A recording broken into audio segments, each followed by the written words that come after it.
So to continue with the theme of wisdom, Buddhism is often considered to be a wisdom tradition, and to some degree that it's seen as the wisdom is the gateway to liberation and living a liberated life. So what is wisdom? One thing is good to know is that it's a faculty we have, the discerning faculty, the distinguishing faculty, the faculty that of seeing and understanding clearly. It's a capacity we have. So it doesn't involve a lot of book learning and study and learning all the lists of Buddhism, but rather it's developing our native natural capacity to see clearly. A lot of it has to do with becoming clearer and clearer in our capacity to be aware. And that eventually leads to what I'm going to talk about today as revelatory wisdom. And this is kind of an idiosyncratic title term that I've come up with. And I like it because it implies to me that things are revealed to us as we practice, rather than us figuring it out or probing deeply or trying so hard to kind of understand what's there. We bring ourselves to a place where we allow experience to show its nature to us, its characteristics to us. And so that we are preparing ourselves for this revelation of the deeper building blocks of experience for the purpose of liberation, for the purpose of no longer clinging to things. And so these earlier forms of wisdom, the wisdom that distinguishes things, helps us to distinguish and make choices that move us towards greater clarity. A lot of that has to do with becoming calmer and more still, not because calmness and stillness per se is the point, though it can be quite nice and enlivening in a wonderful way to have a certain kind of stillness of the mind, calmness of the mind. It's calmness of mind that allows us to see more clearly. To see more clearly, we can make better choices that can support the continued deepening of that clarity, deepening of that stillness. The analogy that I like to give for this is that many places apparently now in the world, because of the shelter in place, things have slowed down, there's a lot less traffic noise, and in some urban areas, and people are surprised to hear the sounds of birds. They didn't know there were so many birds living in these urban areas because they couldn't hear them, and now they hear them. Or in the canals of Venice, they're discovering, and they probably always knew, someone knew, but it was so churned up the mud that the water was brown and you couldn't see into it. And people weren't aware of the fish that were swimming in those canals. Now that there's less traffic in the canals, the water has settled and people will see dolphins and fish swimming in the canals. Or here in the Bay Area, I kind of forget that there are mountains on the edges of the Bay Area, Mount Diablo, Mount Hamilton, and every once in a while, when the air is clear of smog, I can see with crystal clarity the mountains across the bay. And it's kind of a revelation. I kind of like, wow, look at that. They seem so close by. So all those examples are examples of something disappearing to create a clarity so that we can see much more clearly something that was missing or something that was covered over in other times. So the same thing with our mind. The calmness and clarity we're cultivating is to settle the things that obscure our ability to see the underlying nature of the moment-to-moment experience we have. And one of the things we're settling is our conceptual mind. The mind that makes stories, interpretations, predictions, the mind that lives in memories in the future, and even the more quieter mind that has simple concepts of things. Excuse me. So even the mind has simpler concepts of things. Some of them are quite innocent, some of them are quite useful. And but to always be thinking these concepts keeps us in a more active part of the mind, keeps little things to be obscured. So for example, I'm sitting here in what usually has been called a meditation hall, and if I kind of are thinking in meditation, I'm sitting in a meditation hall, this is a meditation hall. It's true, but it's in a certain degree, but it's kind of keeping the mind busy. And I could let go of the concept of meditation hall and just be aware of the walls, the carpet, the ceilings, the lights, and just see them.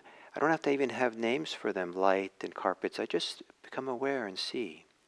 And this quieting of the conceptual mind, the advantage of it is that with greater clarity, something gets revealed. We see something, and we start seeing what I call the underlying building blocks through which we build the conventional world that we live in, conventional sense of self and ideas of who I am. And the value of going to those building blocks, the kind of underlying nature of things, is we have a much better vantage point to see how we make concepts, how we're adding things on top of things, how we complicate it more than it needs to.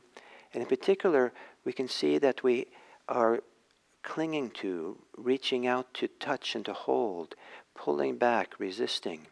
That this whole world of clinging and grasping that is so subtle, the deepest kinds of clinging we have are often invisible to us. It isn't invisible doesn't mean that it's insignificant. It's like the underlying roots. That's the metaphor the Buddha gave. There's these roots underground that as long as the roots are there, are going to keep sprouting plants.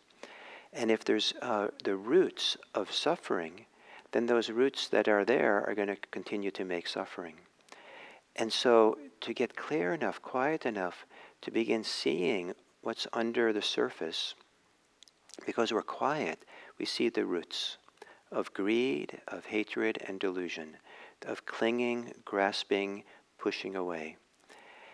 Now this revelatory side of wisdom, what's in particular is what's seen is what in our tradition is called the real insight with a capital I, is said to be that which is universal to all experiences that we have. Everyone shares these things. It's not personal to us, to any individual, in the sense that it doesn't have to do with our biography, our history of our life, what happened to us in our life, how we were conditioned by society and life experiences. It has to do with what's always true at the underlying level of all experience. And to really see that is called insight. And the three primary insights, the three things that are revealed when the mind is clear and calm enough, is the degree to which things are inconstant. Often it's called impermanent in English, anicca. And in some ways it's fine to call it impermanence, but for some people that implies it's impermanent because eventually it's not going to be here. It's going to stop. In anicca, it's a deep insight, is that also, but the deeper moment-to-moment experience is that things are inconstant, they're flowing, they're moving, they're inconstant, they're coming here and they're disappearing, appearing and disappearing over and over again. And I don't want to convince you that that's the case, but as the mind gets quiet and still, we notice that the way we experience things, and that's an important term, the way that we experience things, whatever it might be, is not a constant stream, like it's there continuously. There's something about the way that our senses, our mind, how we experience things that go on, that appears and disappears, appears and disappears. One of the first places that I discovered this was with pain in meditation, when I was instructed to bring very careful attention to the pain, almost like I put my attention right in the middle of it. And lo and behold, the idea I had that pain was a solid mass of burning, searing, stabbing, turned out to be a little bit those sensations, but they were pulsing, appearing and disappearing, like little pinpricks coming and going, coming and going. And this dance in a little square centimeter of my knee was fascinating to watch, it appear and disappear. And when I no longer imputed a solid mass of pain, but rather this inconstant pinpricking sensations, I had a very different relationship to it. I started to see how I was resisting it, attacking it, building up a self, having self-pity, all kinds of other things that I didn't really see when it was just a solid mass. But all kinds of things, not just painful things. We start seeing the inconstant nature of how things are experienced. And the value of that kind of clarity, it's revealed, the value of it is that it highlights for us two things. It highlights to us our clinging, how we grasp and get attached, and it begins to show us that there's an alternative. It begins to show us the futility, or the suffering, or the kind of the vacuous nature or value of clinging and attachment. And there starts to be a transition where it becomes easier, or more. What the system does is begin to let go, begin to soften, open up. The second and third insights are insights into dukkha, suffering, the unsatisfactoriness, the kind of subtle irritation that comes in our experience when we're for and against it. And then the not-selfness of the experience.